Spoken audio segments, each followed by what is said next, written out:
Welcome. My name is Joe McCarthy. I'm the band director here at the high school. I want to welcome you all to our February Symphonic Band concert. Just a little bit about us. Symphonic Band started about 4 years ago? 3 years ago. It's made up of members of our high school, some middle schools, and about 26 surrounding communities from all over Massachusetts.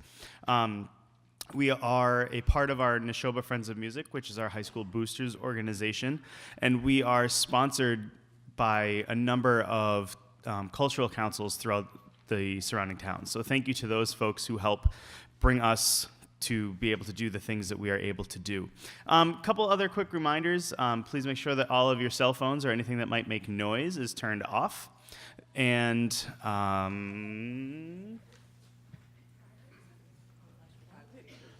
And no flash photography, please. That's what they're asking. All right, that's all I got. Without further ado, I would like to introduce you to the Nashoba Symphonic Band under the direction of Mr. David Bailey, and we will be starting our concert this evening with the national anthem. So if you are able to rise, please do so.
Good afternoon, and oh, wow, what a crowd.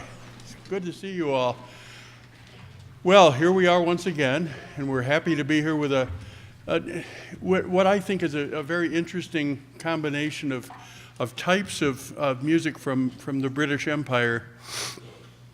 It's a combination of pieces that were written for specific purposes. For instance, the Pomp and Circumstance March that you just heard. I would be willing to guess that half of you went, oh no, Pomp and Circumstance. We have to walk like this on the way down the aisle. Well, it's a different one. Elgar wrote 5 of them.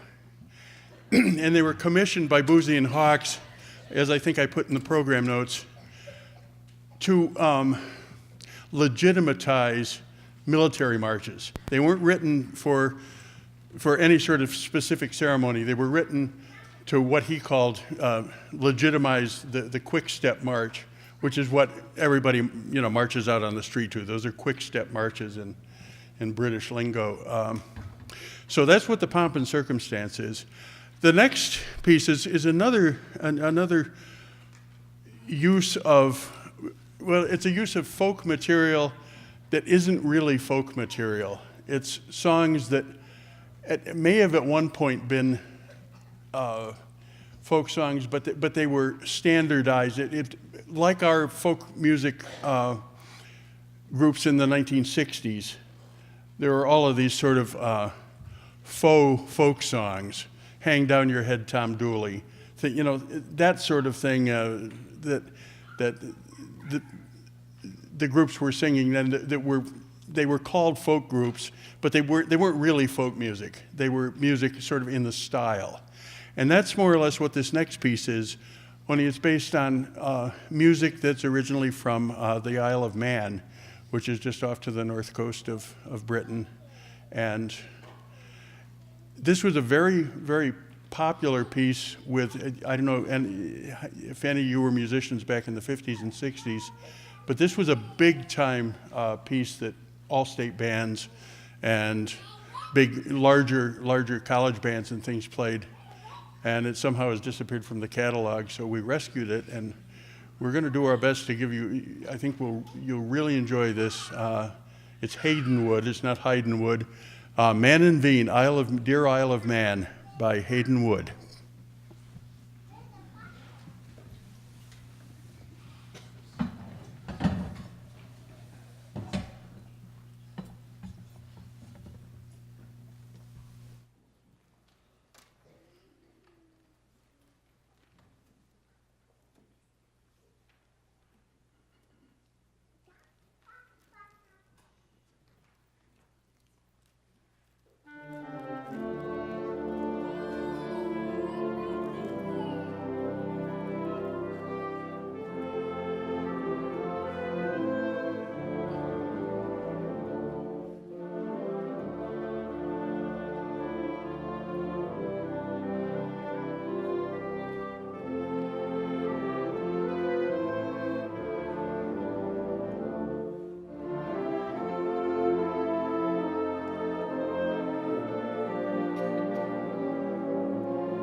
Yo, now it's on. I think that was on the whole time.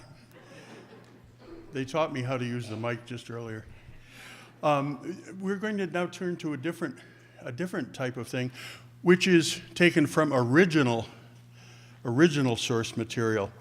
Henry Cowell, who wrote this set of pieces, was a very good friend of Percy Granger, whose Lincolnshire Posy we're going to listen to the second half. And the big thing at the turn of the century was to explore different cultures within cultures by this marvelous new invention called the phonograph. And Percy Granger, this is connected, believe me. Percy Granger loaded his backpack with about 70 pounds worth of recording equipment, which in those days this is around 1900, late 1890s, right up through the 1930s.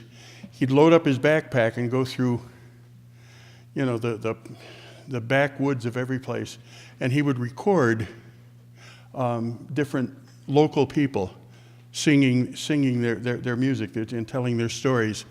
And I'll talk more about this when we get to the Lincolnshire Posy, but this was a new idea, is rather than taking things that had been handed down, like for some reason or another we get the idea that Stephen Foster is folk music and it's, everybody's been singing it since the beginning of time. That's not really folk music, that's composed music. And what, pardon me, Granger and what he inspired others to do within his sort of school, and it included people like Charles Ives, all of these people knew one another, was to go to original sources, original just people from out sitting on rocks out in the woods. Well, how do you think this song went? Well, I think it went like this, and they'd sing it, and they would try then to replicate what was going on. And Percy Granger visited his dear friend Henry Cowell and said, you don't have much you're not doing much right now, which wasn't true, but he was. And he said, I've got some original Irish, some Celtic original tunes, and if you could figure out a way to incorporate these into your style. Now his style, I don't know if anybody's heard of Henry Cowell, but he was one of these, he started writing all kinds of wacky stuff with prepared pianos where you add all sorts of gimmicks, you put clothespins on strings, and you do all sorts of things and tap dance on the lid of the piano. Well, he was doing all of this sort of thing, but he was also an ethnomusicologist, and he was interested in, specifically the Celtic traditions. So Percy Granger asked him to write this Celtic set, and first we have a funeral march, from an Irish funeral march, and then we have a reel, and we just heard a reel in the Man in Veen. That's a reel, and it's a fiddle song. And listen to what in the second movement of this, Cowell's reel is much more authentic to what they would have been dancing to. Hayden Wood's idea of it was a symphonic take on, if you will, a symphonic take on what a reel should probably sound like, because everything should be symphonic and big. And Cowell and Granger were thinking the opposite way. We have to make this all as true and as faithful to the local people and to the people who gave us this music in the first place. So here we have a set of three from the Celtic set by Henry Cowell, who, by the way, was the first biographer of Charles Ives.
going to move to the third kind of piece that we have here.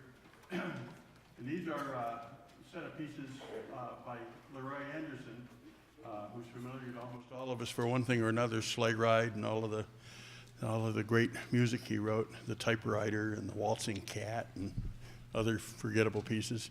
And I didn't say that. But anyway, he wrote a whole bunch of Irish music. But these are like traditional Irish songs that somehow became popularized. So Leroy Anderson is coming from yet a third way of looking at folk material. He's just using popular styles in what was already familiar music to people. It's the Irish Washerwoman, and we did the Rakes of Mallow at a concert or two ago, and there's 5 altogether, and I think we've exhausted all but one of them. And so these two, the first is a Minstrel Boy, which is a really nice setting for the clarinet section, and then the really fun one for us is the what's it called? The Girl I Left Behind. Says a lot for The Girl I Left Behind, if I can remember. Anyway, here's 2 pieces by Leroy Anderson from the Irish Suite. After which, by the way, we will take a 10-minute break, and there's goodies out in the hallway, and we will be back in 10-15 minutes and perform some Percy Granger for you.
Percy Granger went from town to town and village to village and in between the two, and he would talk to different people and sort of understand that most of the things that they sang about were everyday occurrences and things that had happened in the neighborhood that everybody just kind of remembered in one form or another. The first, I'm going to help you through this a little bit. I've been to many performances of this where everybody's just going, I don't understand anything that's going on, and none of these really make too much sense. But you have to understand that a lot of the things that go on in Lincolnshire Posy. A posy is, a bunch of posies, his folk songs that he put together. A lot of these are just people talking about everyday events. It's not big stuff. We'll talk about big stuff in a couple of movements, but there's too often this piece is played and everybody walks away saying, well, that was pretty nice, but it was weird because we didn't really understand what it was trying to do. Well, he's using the local accents and he's using local stories as the people told these stories. This first one, actually, this is an interesting one because this is from one Mr. Dean that he found in the Brig Union workhouse. And there was a gentleman who was about 86 years old, and Granger took his equipment and he was trying to record the man, and the sister, the nurse, kept coming in and trying to get him to get out of there because he says, Mr. Dean is really very ill, and you got to get out of here. And Granger's response was, I thought he might as well die singing as die singing without singing it, And so this first one, it's a sailing song, and he says, and it was on one Whitsun Wednesday, the 14th day of May, that we untied our anchor, and so we sailed away, where the sun do shine most glorious, to Lisbon we were bound, where the hills and fields are daintied with pretty maidens round. This is Lisbon Bay, the first movement from Percy Granger's Lincolnshire Posy.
In Horkstow Grange there lived an old miser.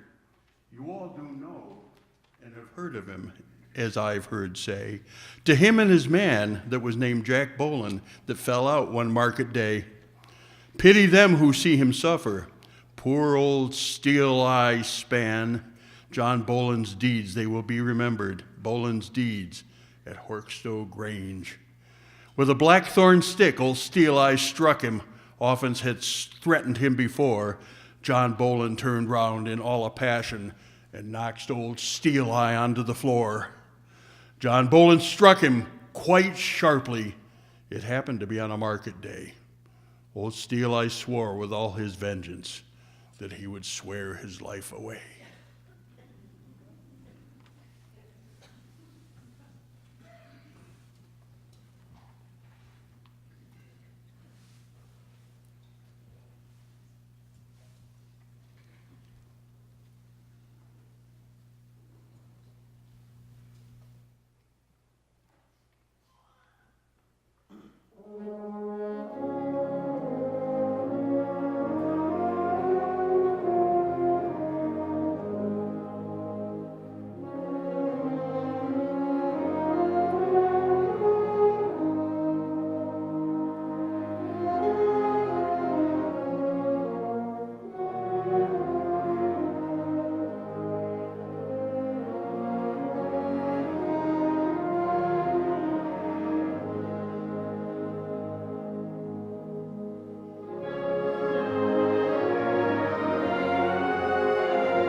Rufford Park Poachers tells the story of a dramatic event that took place in 1851 when a gang of 30 or 40 poachers was attacked by 10 gameskeepers, one of whom was mortally wounded during the battle. 4 of the poachers were tried for murder and found guilty of manslaughter and sentenced to transportation for 14 years.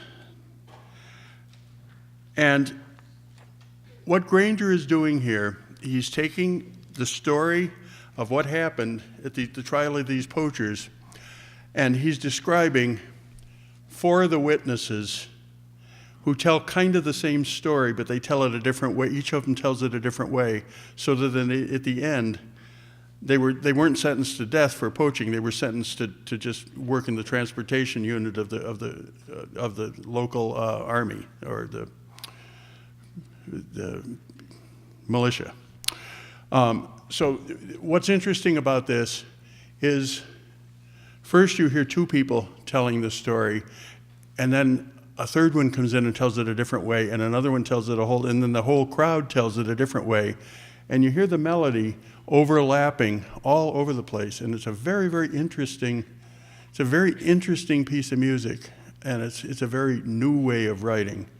So you want to think of this as a bunch of people that are telling a story a different way, but they're telling kind of this. So you know how gossip is, and how you play the game telephone, and by the time you get to the end of the line, the story is different. Well, that's kind of the way that this comes out. It's the same story of the same event, kinda. So I think you'll enjoy this if you look at it that way, and I think it's a fantastic piece of writing, and we think you'll enjoy this. This is the Rufford Park Poachers and what befell them.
The next one is just another sailing song.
This one is my favorite.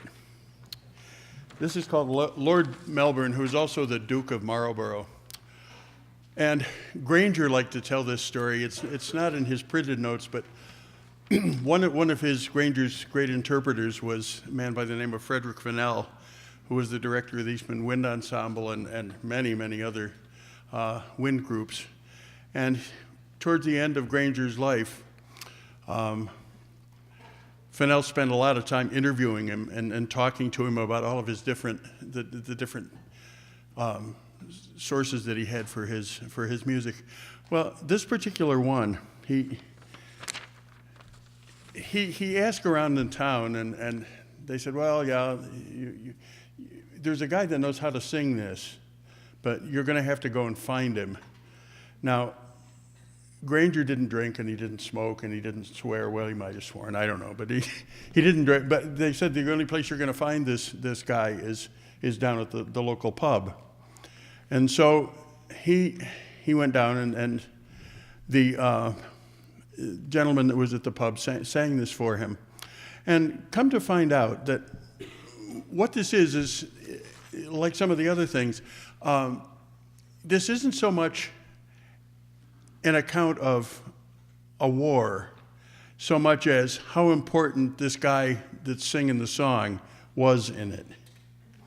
And this guy, I guess by the time that Granger was talking to him, was in pretty good shape.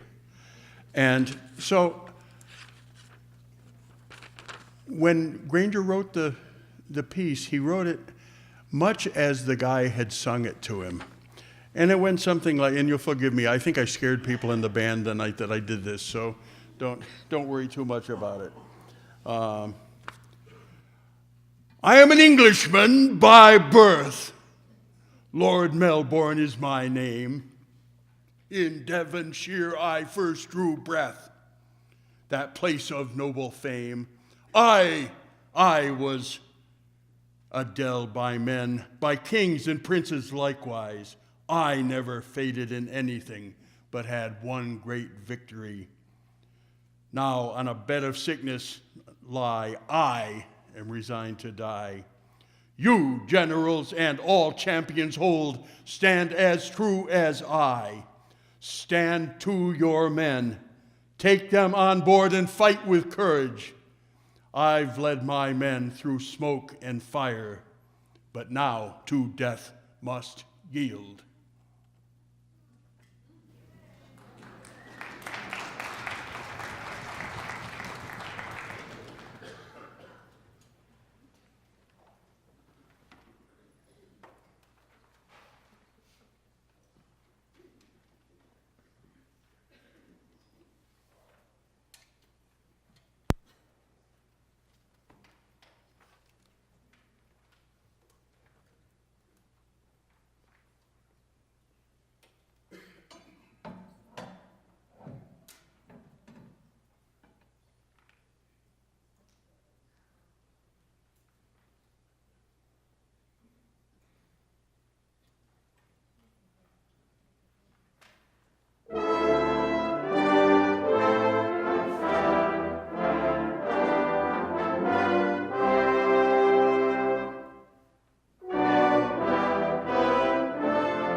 And finally, this is The Lost Lady Found.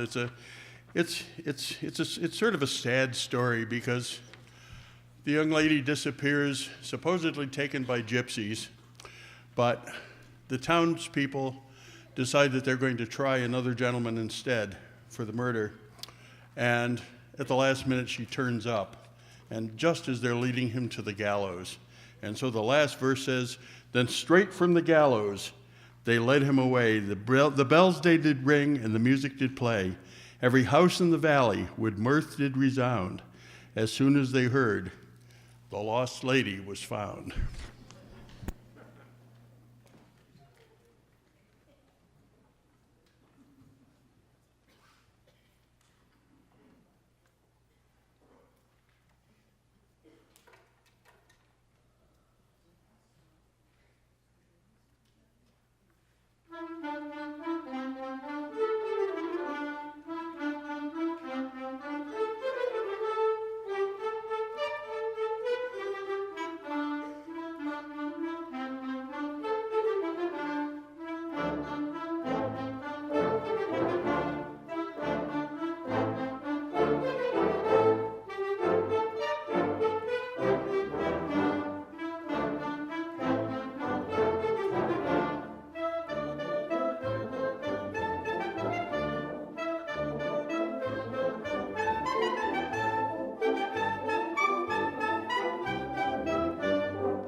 There it goes.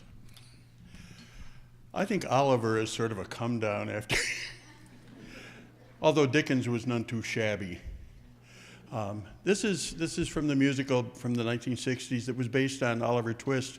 It was very, very popular at the time. It was a great show in London, and it was one of the first British musicals that ever really made it in this country, and it sort of started a wave of British shows, especially by a gentleman by the name of Anthony Newley, who did Stop the World, I Want to Get Off, and a whole bunch of things. So we're going to do selections from what was a very, very popular show, very, very popular film, and selections from Oliver by Lionel Bart, and here we go.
I'll figure it out.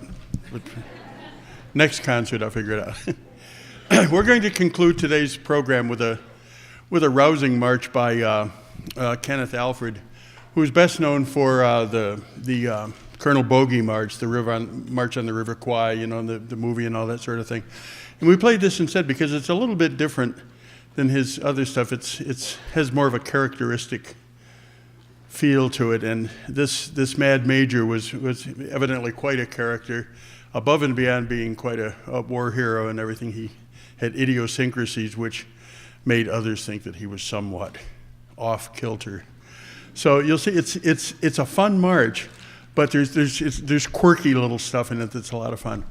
I want to conclude by saying that we're so pleased with everything that is done for us by the Friends of Music here at the school and by the school itself, the custodians and everybody that puts in all their time, and the people, we have the volunteers that are doing all kinds of things out there, and we're grateful for everything.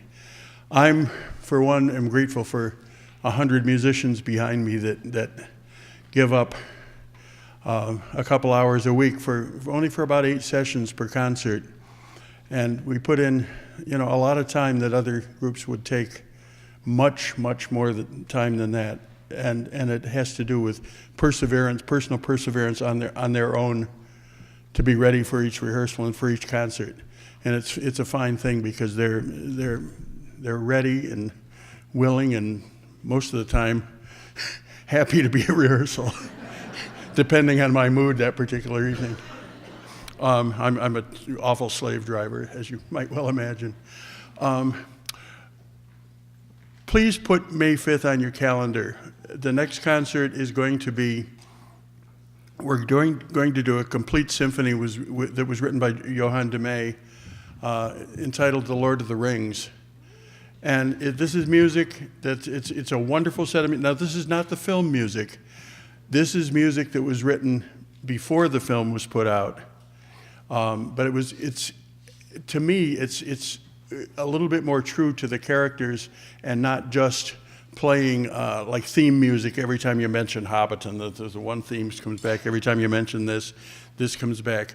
It's a much more thought out characterization of Gollum and Gandalf and the hobbits and the wonderful things that happen in Khazad-dûm, and it's a wonderful set of music. So May the 5th, and that's going to be at 7 instead of 3 in the afternoon, because of so we can get the maximum amount of musicians. It takes a really large band to do it with extra players and things.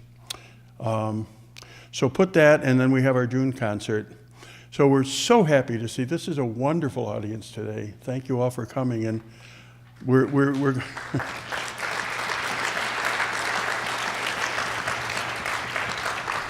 Thank you, and so we'll see you soon. Don't keep looking for an encore because as they say, there ain't one.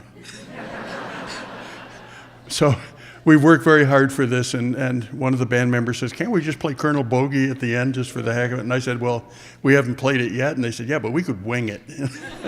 I said, "No, I think not." So anyway, enjoy the Mad Major and come back and see us again. And thank you so much for your support. This is an absolutely gorgeous offer. We are so pleased to have a following now. This is our third year running, and it's just the bar keeps getting higher. And so thank you so much for your support and for coming out today.